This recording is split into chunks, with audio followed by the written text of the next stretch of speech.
Welcome Desi Kandharo. Today we are going to find expression for magnetic field due to solenoid. In the last lecture I have told you about solenoid. Now just start with the magnetic field due to a solenoid. इस expression को हम लोग find करेंगे with the help of Ampere's law. Magnetic field due to solenoid. आज के lecture में हम लोग magnetic field due to solenoid and magnetic field due to toroid find करेंगे। ठीक है, तो बड़े ध्यान से देखिएगा, बहुत इंपॉर्टेंट टॉपिक है बोर्ड के पॉइंट ऑफ व्यू से और न्यूमेरिकल के पॉइंट ऑफ व्यू से। ठीक है, तो सोलेनॉइड क्या होता है जिसके बारे में लास्ट टाइम बताया था, एक क्लोजली बाउंड वायर्स जो सिलेंडर पे रैप किए गए। ठीक है, तो सिलेंडर पे बहुत सारे वायर को ऐसे रैप कर दिया तो सोलेनॉइड फॉर्म होता है।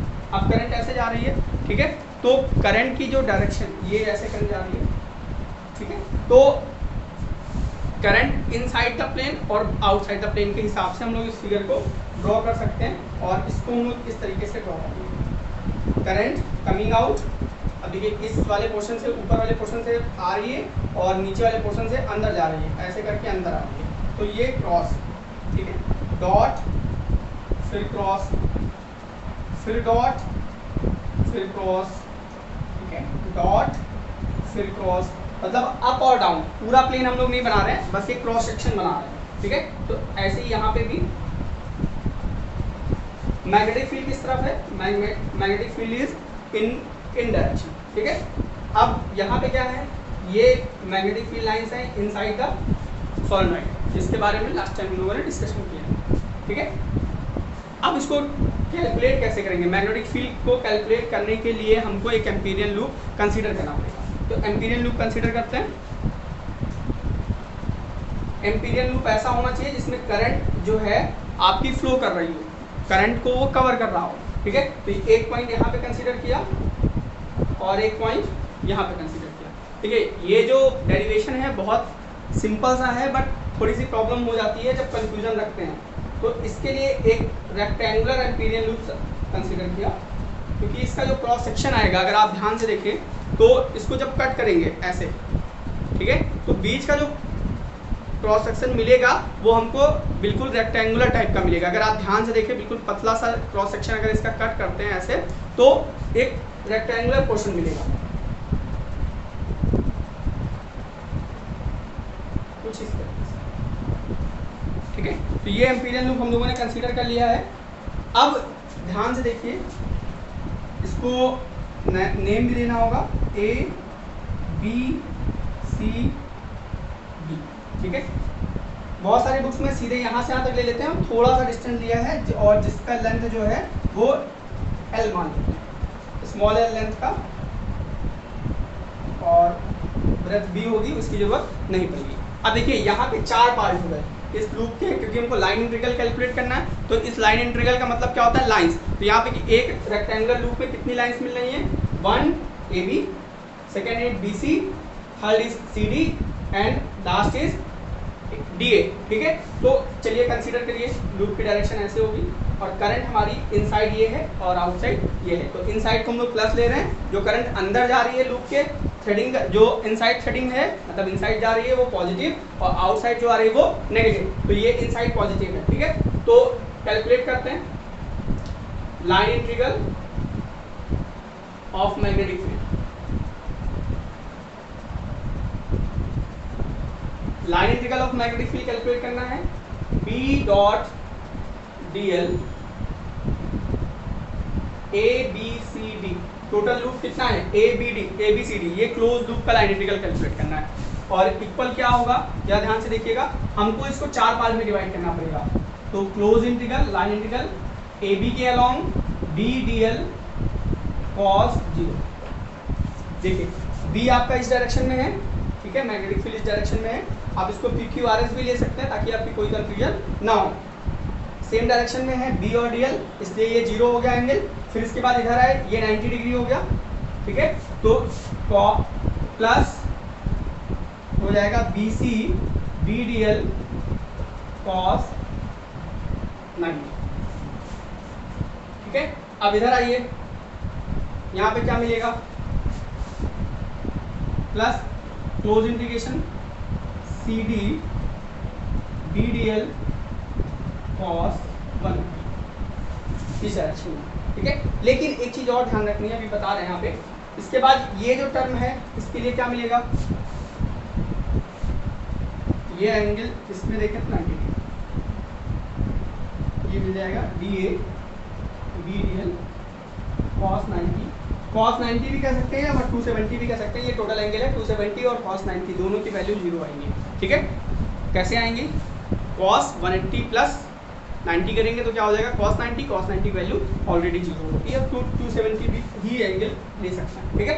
अब देखिए ये टर्म आपका 0 होगा क्योंकि ये लूप जो करंट है उससे बाहर है। देखिए यहाँ पे हम लोगों का आउटसाइड, यहाँ पे इनसाइड मैग्नेटिक फील्ड देख रहे हैं, तो ये करंट जो ये सेगमेंट है ये बाहर है, इसमें कोई करंट फ्लो नहीं कर रही है, तो that is this will be 0, ठीक है।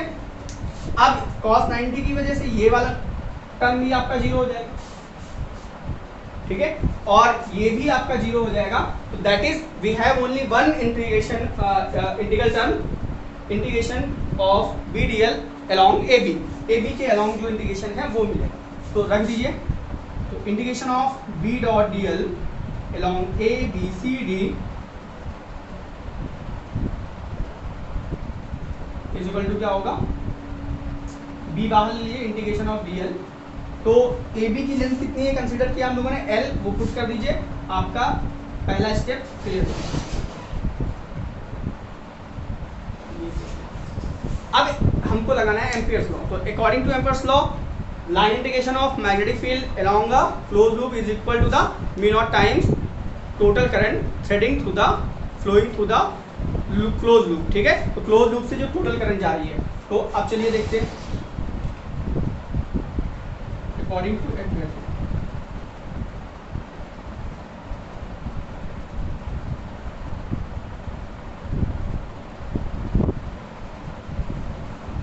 क्या होगा देखिए जरा, बी डॉट डी एल, अब ए बी सी डी नहीं लिखेंगे तो कोई प्रॉब्लम नहीं, आई टोटल, आई टोटल में ही हमारा सारा फोकस होगा, आई टोटल कैसे कैलकुलेट करेंगे, ठीक है। तो चलिए देखते हैं, लेट कर लेते हैं, let number of turns per unit length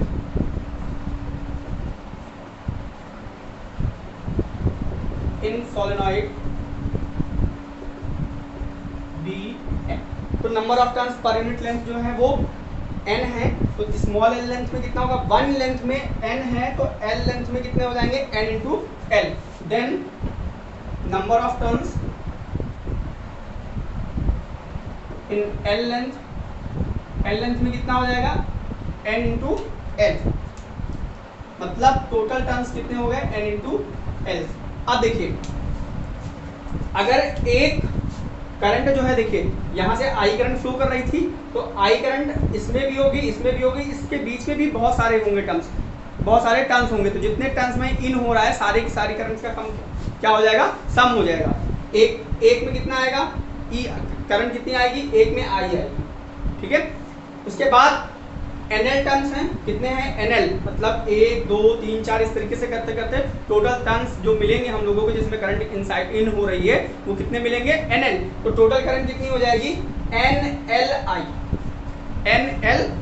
तो I टोटल जो हो जाएगा वो हो जाएगा NLI, ठीक है। तो अब फाइनल आंसर मिलेगा हमें फ्रॉम 1 to 3, सॉरी 1 to 3 से देख लेते हैं, from 1 and 3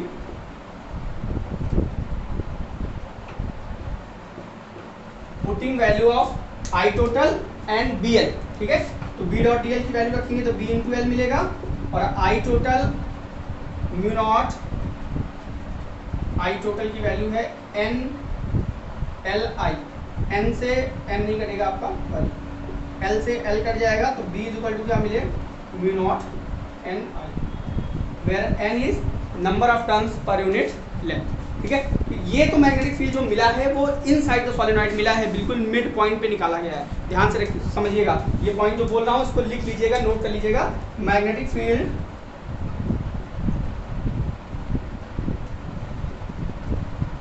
inside the solenoid.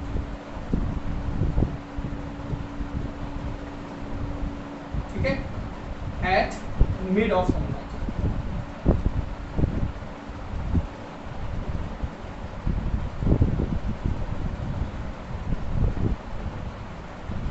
ठीक है, तो ये टर्म आपको समझ में आ गया होगा कैसे है। अब हम आपको, ये तो आपके क्लास 12 का डेरिवेशन था जहाँ से आपको खत्म हो गया। अगर आप कंपटीशन में जाते हैं तो वहाँ पे आपको बहुत सारे डेरिवेशन में प्रॉब्लम आएगी, क्योंकि कुछ अलग तरीके से भी इसको करना पड़ता है। तो चलिए कुछ इसके इंपॉर्टेंट रिजल्ट्स निकालते हैं। पहले इसके दूसरा डेरिवेशन देखते हैं, फिर इंपॉर्टेंट रिजल्ट्स निकालेंगे, और उन रिजल्ट्स को भी ध्यान में रखना है क्योंकि वो 1 मार्क्स से क्वेश्चन देते हैं आपको।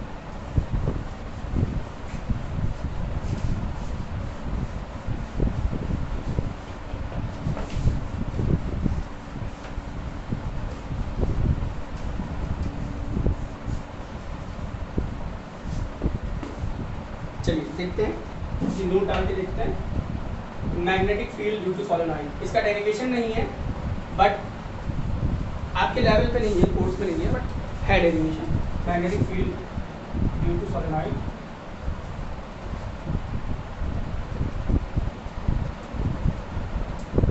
Eight any point inside it. ठीक है, इसका डेरिवेशन कैसे किया गया होगा जरा मैं आपको बता देता हूँ। इसमें सपोज किया गया है कि दो रिंग है, वैसे बहुत सारी रिंग है ना बीच में सर्कुलर। ठीक है, तो दो रिंग हैं, दोनों की वजह से किसी एक पॉइंट P पे इसको कैलकुलेट किया गया है, और इसकी वजह से मैग्नेटिक फील्ड, इसकी वजह से मैग्नेटिक फील्ड, दोनों को कैलकुलेट किया गया है और दोनों का रिजल्टेंट जो है वो निकाला गया है। ठीक है, तो इस तरीके से इसको डेराइव किया गया है। इसकी वजह से एंगल बनना है θ1 यहाँ से, और ये बनना है θ। ठीक है, और फिर दोनों का, एक का प्लस में आएगा, एक का माइनस का, दोनों को सब्सट्रैक्ट कर देंगे तो आंसर हमको मिल जाएगा। फिलहाल अभी उन लोगों को वहाँ पे नहीं जाना है। ये एक सोलेनॉइड है, इसमें बहुत सारे टर्न्स हैं ऐसे।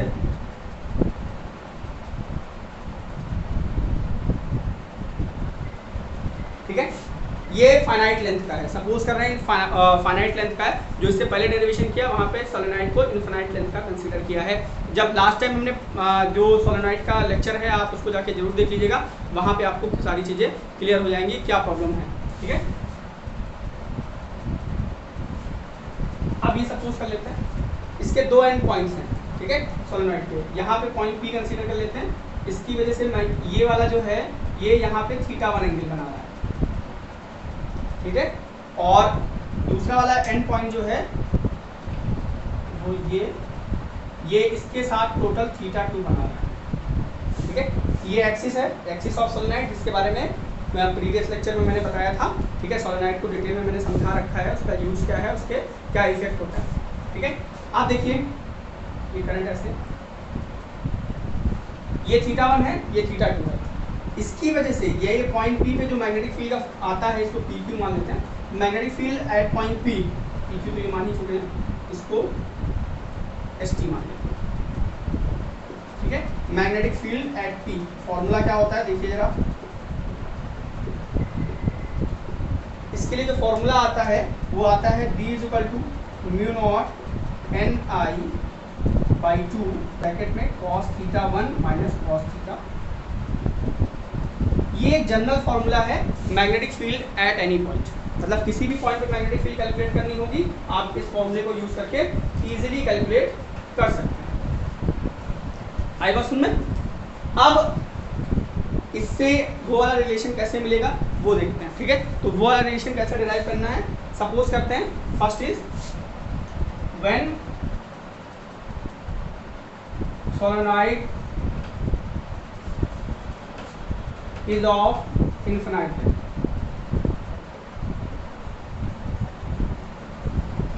सोलेनॉइड की जो लेंथ है वो इन्फिनाइट है, लेंथ को इन्फिनाइट कर दिया तो ये बहुत बड़ा हो गया। ठीक है, और पॉइंट P जो है वो इनसाइड होगा, point P is inside and P is very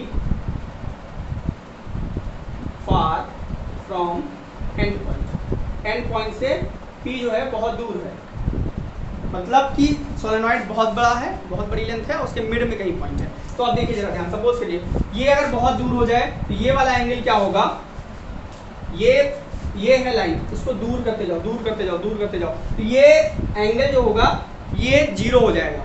क्यों? क्योंकि ये बिल्कुल इसके पास में आ जाएगा, एक्सिस के पास में आ जाएगा इनफिनाइट लेंथ के लिए। और इधर वाला एंगल जो हो जाएगा वो क्या हो जाएगा, वो भी बिल्कुल एक्सिस से चिपक जाएगा। मतलब ये वाला एंगल 0 हो जाएगा क्योंकि ये नीचे आ जाएगा बिल्कुल, और ये वाला एंगल 180 हो जाएगा क्योंकि ये इस एक्सिस पे आ जाएगा। ठीक है? क्यों? इस लाइन पे जब आएगा ऐसे, ये है, ये जब आके यहाँ पे आपका ओवरलैप कर जाएगा तो ये वाला एंगल कितना हो जाएगा 180 डिग्री, और ये वाला आगे की तरफ ओवरलैप करेगा मतलब एंगल कितना हो जाएगा 0 डिग्री। तो θ1 कितना हो जाएगा 0 डिग्री, और θ2 कितना हो जाएगा 180 डिग्री, दैट इज पाई। ठीक है? अब वैल्यूज रख दो इसमें, क्या मिलेगा, b equal to mu naught ni/2 cos 0 minus cos 180। cos 180 की वैल्यू कितनी होती है, -1। श्योर? चलो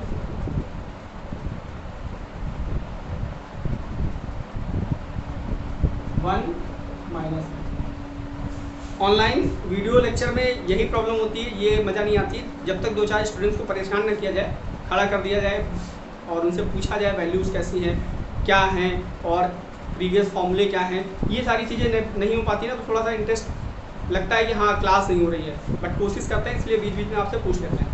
जब क्लास रेगुलर क्लास में कभी आप मिल गए तो आपको ये सारी चीज़ें देखने को मिलेंगी। म्यू नॉट ni/2, 1 -1 -1 कितना हो जाएगा 2, 2 से 2 कैंसिल आउट हो जाएगा, तो b equal to mu naught. Same formula मिल गया। ठीक है? अब अगर ये बिल्कुल फाइनाइट लेंथ का हो, ठीक है, सोलेनॉइड जो है वो फाइनाइट लेंथ का हो, और ये जो P है वो किसी एक एंड पॉइंट की तरफ हो, मतलब इधर हो या इधर हो। ठीक है? तो क्या मिलेगा फॉर्मूला, चलिए देखते हैं। देखिए, अगर ये पॉइंट जो है ये यहाँ पे आ जाए S के पास में, तो ये जब यहाँ पे आएगा तो ये एंगल 90 डिग्री हो जाएगा, ये वाला। ठीक है? और ये वाला 180 डिग्री हो जाएगा, नियर। ठीक है? फाइनाइट लेंथ का है और जो पॉइंट है वो एंड पॉइंट की तरफ है। ये सेकंड केस है। ठीक है? तो फर्स्ट केस में क्या होगा, θ1 90 डिग्री हो जाएगा जब ये इस पॉइंट की तरफ आएगा, और θ2 180 डिग्री हो जाएगा। दूसरा केस और मिल सकता है जिसमें θ1 जो होगा वो, अगर ये पॉइंट यहाँ पे होगा तो θ1 जो हो जाएगा वो 0 डिग्री हो जाएगा, और θ2 जो हो जाएगा वो 90 डिग्री हो जाएगा। ठीक है? दोनों केसेस में सेम वैल्यू मिलने वाली है। जरा ध्यान से देखिए, cos 90 माइनस cos 180, cos 90 का मतलब क्या हुआ, म्यू नॉट i/2, cos 180 0 -1, ये माइनस माइनस प्लस हो जाएगा, तो आंसर आपको मिलेगा म्यू नॉट ni/2। ठीक है? ये इक्वेशन आपको मिल गई। ठीक है? आप देखिए, जो जनरल चीज करने जा रहे हैं उसको जरा ध्यान से देखिएगा कैसे करने जा रहे हैं। जो इंपॉर्टेंट ऑब्जर्वेशंस या रिजल्ट्स हैं जिनको हम लोग हमेशा से करते आए हैं, तो चलिए फिर देखते हैं इंपॉर्टेंट रिजल्ट्स जो मिलते आए हैं।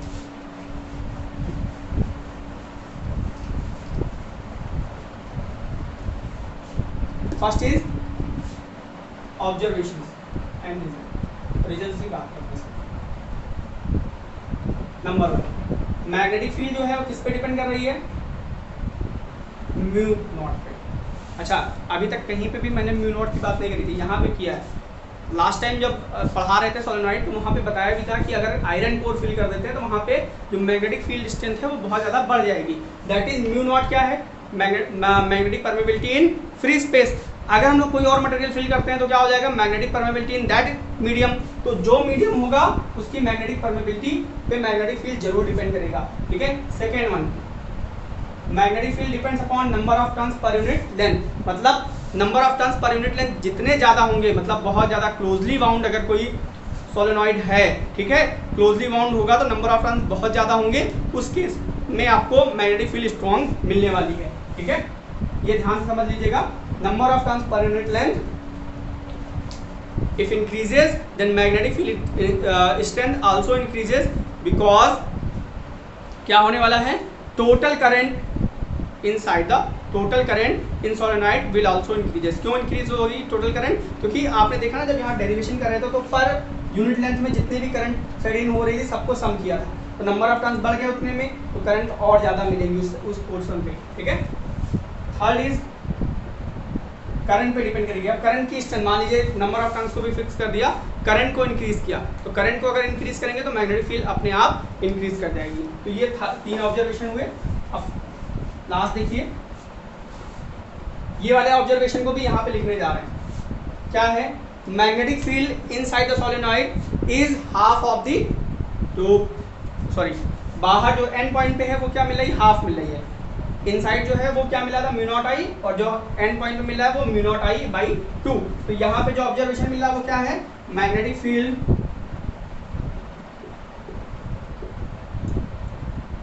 At the end of solenoid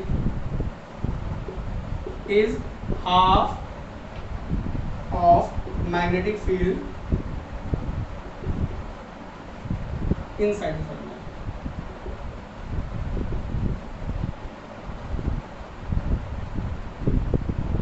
ठीक है, तो इनसाइड द सोलेनॉइड का हाफ होता है, ये चीज आपको ध्यान में रखना है। ठीक है, ये 4th पॉइंट। अब एक चीज और बता देते हैं कि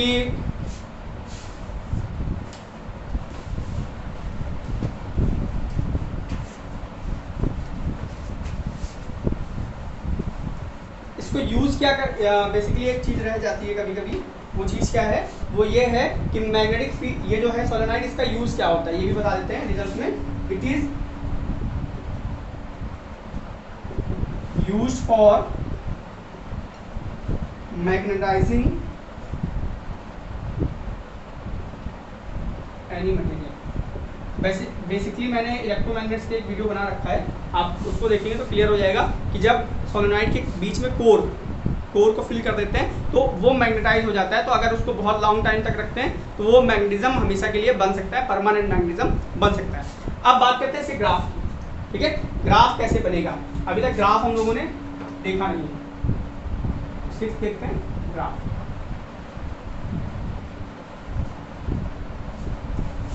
इसका ग्राफ थोड़ा सा अलग दिखेगा, आपको ये भी क्लियर करना पड़ेगा कि ये 0 कब होगा। तो ये बी है एट मिड पॉइंट,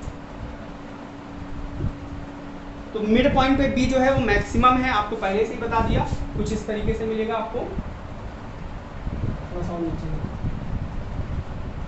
ठीक है, और जो एंड पॉइंट है मतलब L/2, ये एंड पॉइंट है, ये L/2 माइनस का, और इधर क्या हो जाएगा? L/2 plus. ठीक है, एंड पॉइंट पे मैग्नेटिक फील्ड 0 नहीं हो रही है, क्या हो रही है? हाफ। और उसके बाद भी क्या हो रहा है? मैग्नेटिक फील्ड धीरे धीरे डिक्रीज करती जाएगी। तो कर्व कैसे बनेगा? मतलब उसके बाद थोड़ा तेजी से ही स्लोप आपको ऐसे दे देगा।